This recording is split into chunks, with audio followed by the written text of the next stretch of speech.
بسم اللہ الرحمن الرحیم۔ خواتین و حضرات، السلام علیکم ورحمۃ اللہ وبرکاتہ۔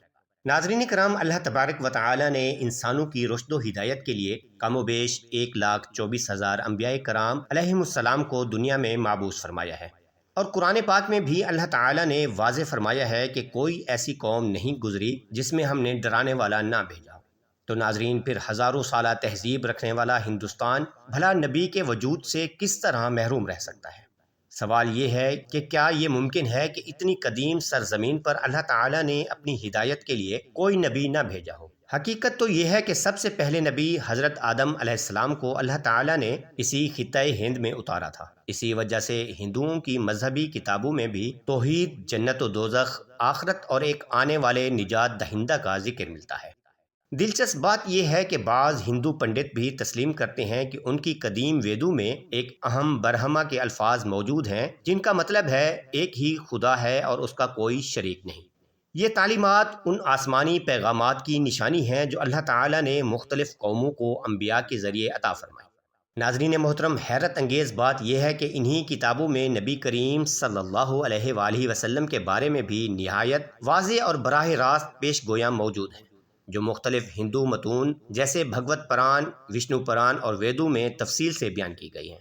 چنانچہ سنسکرت کے مشہور عالم اور ہندو پنڈت ڈاکٹر وید پرکاش، جو کہ الہ آباد یونیورسٹی بھارت میں بطور پروفیسر خدمات انجام دے رہے ہیں، انہوں نے ہندی زبان میں ایک کتاب کلکی اوتار اور محمد صلی اللہ علیہ وآلہ وسلم صاحب کے نام سے لکھ کر بھارت میں تہلکہ مچا دیا۔ یہ کتاب کئی زبانوں میں شائع ہو چکی ہے، اور حیرت انگیز طور پر بڑے بڑے ہندو پنڈت بھی اس کے دلائل کو غلط ثابت کرنے میں ناکام رہے ہیں۔ یہ پہلو اس بات کو اور زیادہ مضبوط بناتا ہے کہ خود ایک ہندو محقق اپنی مذہبی کتابوں سے اس نتیجے پر پہنچے ہیں کہ جس آخری اوتار کا انتظار ہے وہ دراصل حضور نبی کریم صلی اللہ علیہ وآلہ وسلم ہی ہیں۔ ناظرین محترم، ہندو مذہب کے مطابق برائیوں کے خاتمے کے لیے 10 اوتار آنے ہیں، اور ان میں سے 9 اوتار گزر چکے ہیں۔ ہندو عقیدے کے مطابق یہ آخری اوتار کل یوگ کے آخر میں ظاہر ہوں گے، اور جیسا کہ ہندو متون بیان کرتے ہیں، کل یوگ ہزاروں سال پہلے شروع ہو چکا ہے۔ اس لحاظ سے وہ وقت آ چکا تھا جب آخری اوتار کو آنا تھا، اور یہ حقیقت نبی کریم صلی اللہ علیہ وآلہ وسلم کی بعثت سے پوری ہو گئی۔ ہندوؤں کی مشہور کتاب بھگوت پران میں درج ہے کہ یہ آخری اوتار شمبل نامی مقام پر ایک معزز خاندان میں پیدا ہوں گے۔ ڈاکٹر وید پرکاش نے لکھا ہے کہ شمبل کے 3 معنی ہیں: امن کی جگہ، پانی کے قریب جگہ، اور وہ مقام جس کی طرف دنیا کھینچی چلی جائے۔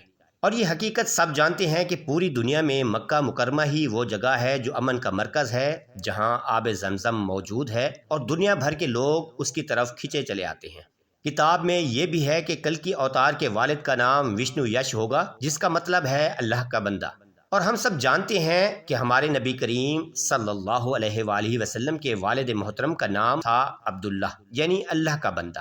اسی طرح کتاب میں مزید یہ بھی بتایا گیا ہے کہ ان کے والدہ ماجدہ کا نام سومتی ہوگا، جس کے معنی ہے امن والی، اور ہم جانتے ہیں کہ نبی کریم صلی اللہ علیہ وآلہ وسلم کی والدہ کا نام آمنہ تھا، یعنی امن والی۔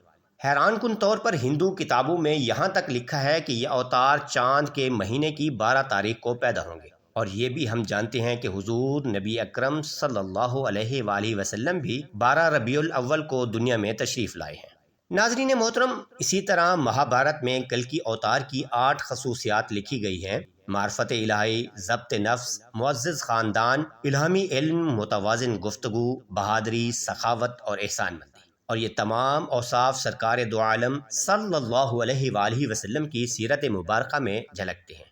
ہندو کتابوں میں یہاں تک لکھا ہے کہ آخری اوتار خدائی گھوڑے پر سوار ہوں گے۔ ناظرین کرام، آپ جانتے ہیں کہ ہمارے نبی کریم صلی اللہ علیہ وآلہ وسلم نے معراج کی شب اللہ کے عطا کردہ بوراق پر سفر فرمایا، اور یہ پیش گوئی بھی سچ ثابت ہوئی۔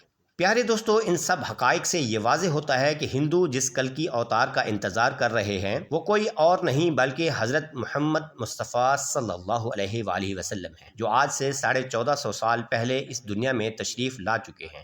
ہندو کتابوں میں یہاں تک لکھا ہے کہ آخری اوتار اپنے 4 خاص ساتھیوں کے ساتھ مل کر شیطان اور باطل قوتوں کو شکست دیں گے، اور ان کی جنگوں میں فرشتے آسمانی مدد فراہم کریں گے۔ یہ پیش گوئی بھی حضور نبی کریم صلی اللہ علیہ وآلہ وسلم کی حیات مبارکہ میں پوری ہو چکی ہے۔ آپ صلی اللہ علیہ وآلہ وسلم کے چاروں قریبی ساتھی یعنی خلفائے راشدین رضی اللہ تعالی عنہم نے ہمیشہ دین اسلام کے دفاع اور باطل کے مقابلے میں آپ کے شانہ بشانہ کردار ادا کیا۔ مزید برآں قرآن مجید میں بھی یہ حقیقت بیان کی گئی ہے کہ اللہ تبارک و تعالی نے جنگ بدر اور جنگ احد میں فرشتوں کو مسلمانوں کی مدد کے لیے نازل فرمائے، کیونکہ ہندو متون کی اس پیش گوئی کی عملی تصدیق ہے۔ لہٰذا یہ تمام پیش گوئیاں گواہی دیتی ہیں کہ محمد مصطفیٰ صلی اللہ علیہ وآلہ وسلم ہی وہ آخری نبی ہیں جن کی خوشخبریاں ہندوؤں کی کتابوں میں دی گئی ہیں۔